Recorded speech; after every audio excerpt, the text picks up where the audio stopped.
Hey guys, Dr. Jason, chiropractor here at Limitless Chiropractic.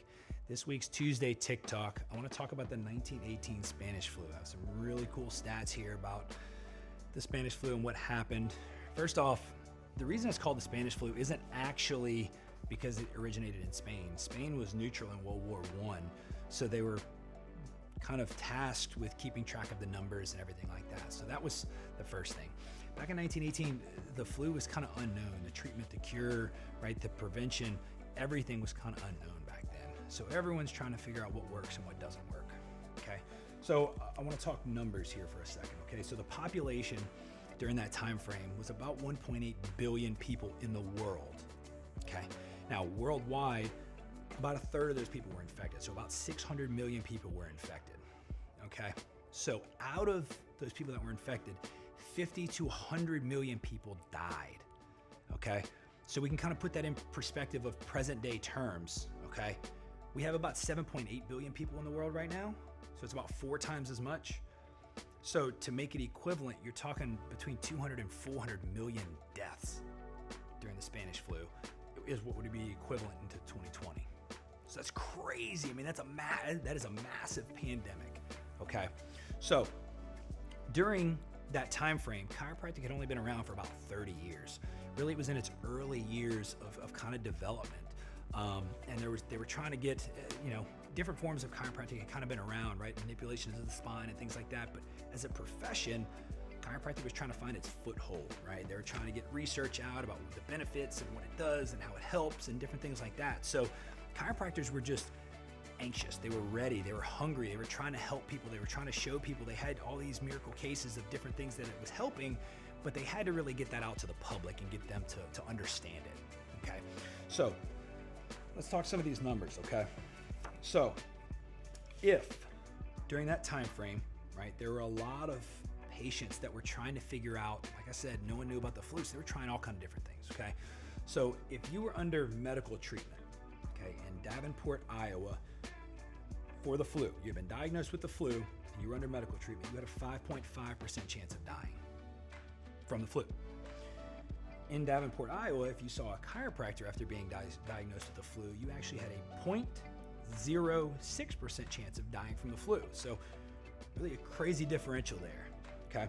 In the rest of Iowa, okay, under medical treatment dying from the flu, you had a 6.5% chance of dying. Whereas the rest of Iowa, if you saw a chiropractor after being diagnosed with the flu, you had a 0.13% chance of dying.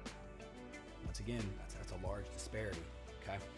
Now, in the state of New York, okay, these numbers go way up.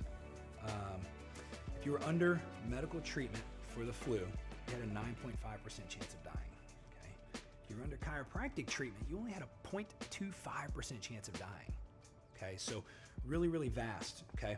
In Oklahoma, they actually had 233 cases, okay, where patients had been sent home to die, right? They had sought medical treatment.